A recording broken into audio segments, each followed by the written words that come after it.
In the top stories, the Chamber of Commerce speaks out against Cahill project as one government minister says it's not a done deal. The Bayley sisters are remanded to prison and special athletes win more medals in Los Angeles. Welcome to Nation News for Wednesday, July 29, 2015. I'm Natasha Beckles.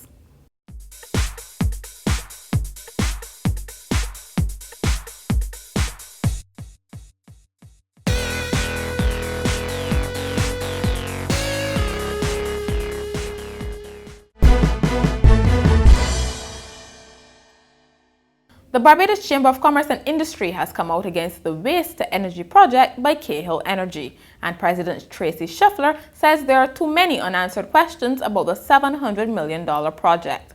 There's indication it may be wrongly rejected if significant changes are not made. Ms. Shuffler was speaking on Wednesday at the BCCI's July Business Luncheon at the Hilton Barbados. It looked at sustainable waste management.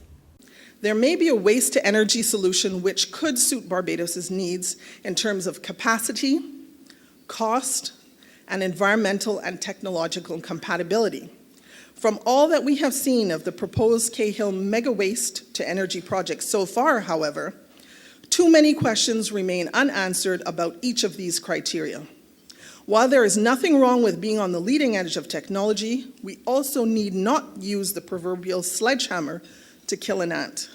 Meantime, Minister of International Business Donville Innes says the Keyhole energy project is not a done deal. Responding to concerns raised at the luncheon, he says there are several other steps that must be followed. Once the Cabinet would have made that macro decision, it is then up to the technocrats, and in this case the private sector, to do their necessary work to submit to the various competent authorities who have to make then the decisions as technocrats. Environmental Protection Department and the Town and Country Planning Department in particular.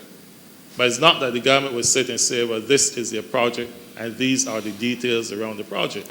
But we would certainly have made the decision in terms of generating energy from waste in principle and better solid waste management on the whole. The Barbados Water Authority's finances should be back on sound footing within another 18 months to 2 years. This is according to Minister with responsibility for water resource management, Dr. David Estwick, who says efforts are ongoing to upgrade the institution and improve its revenue collection. Once this is done, he says workers could be in line for a wage increase. Dr. Estwick was speaking at the official handover of mains by Ionics Freshwater Limited. Tiffany and Shakira Bayley have been remanded to Dodds Prison until next week Friday. The sisters appeared in the District A traffic court and pleaded guilty to entering their aunt's home on May 15th and stealing items worth $235. Tiffany is also charged with wounding Chantal Toppin on February 12th and robbing Jason Thomas of a car on June 5th. She will appear in the District B and Holton courts to answer these charges next Tuesday and Thursday. Meanwhile, their mother Barbara Bayley was released on $10,000 bail with one surety when she appeared in the same court on Wednesday. She is accused of hiding her daughters in a wardrobe, knowing they were wanted by police.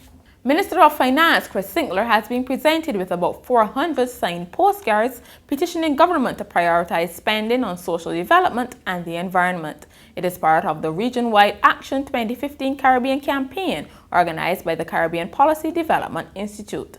Campaign coordinator Kay Ann Skeet urged Mr. Sinkler to ensure that resources are provided for the people and the planet when he enters negotiations for development financing.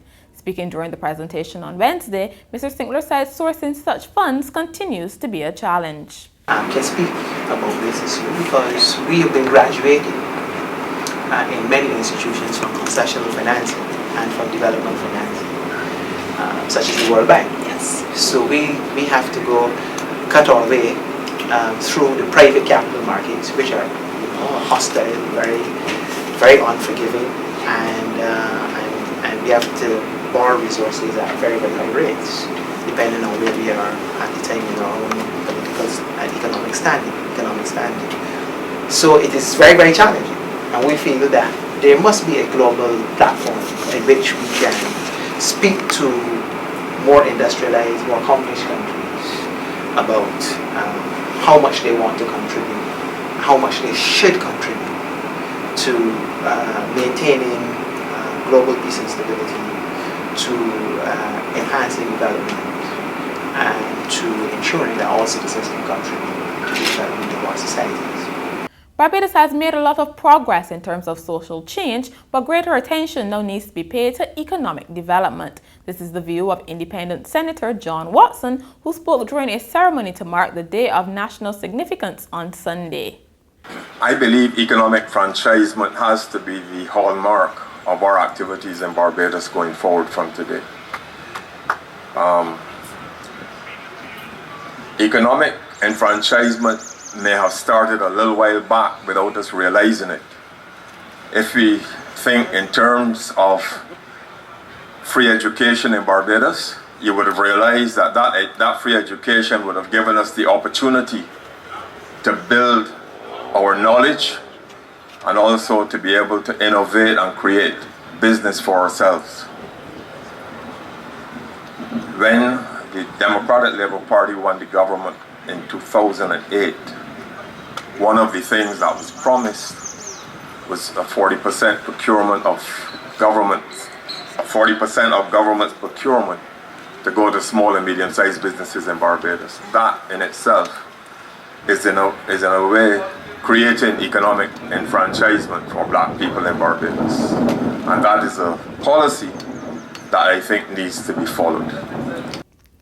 Also speaking during the event organized by the Clement Payne Movement was Barbados Workers' Union representative Cindy Green. She said children are not being told about the sacrifices their forefathers made to improve Barbadian standard of living. What bothers us is that there are too many from among us who once suffered poverty and lack, who seem too ashamed to talk to their children about their experiences.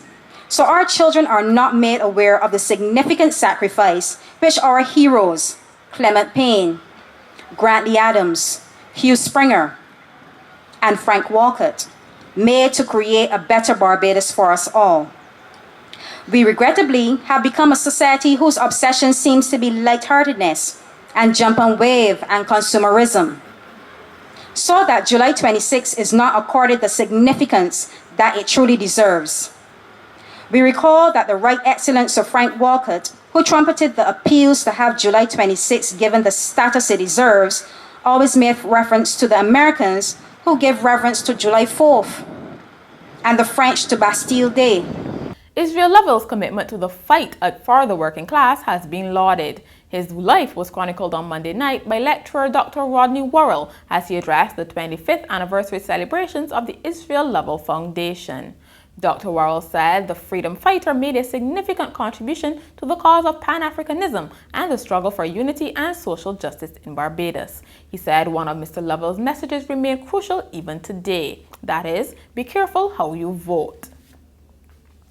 We turn our attention to sports now. Barbadian athletes continue to do well at the Special Olympics World Games in Los Angeles. Following on from a silver medal in the unified bocce team competition on Tuesday, Patrick Hines won a bronze in bocce singles, while Tyson Brown won the first gold in the 400 meters. Barbados also won a bronze medal in the 200 meters. And finally, have you found Jesus?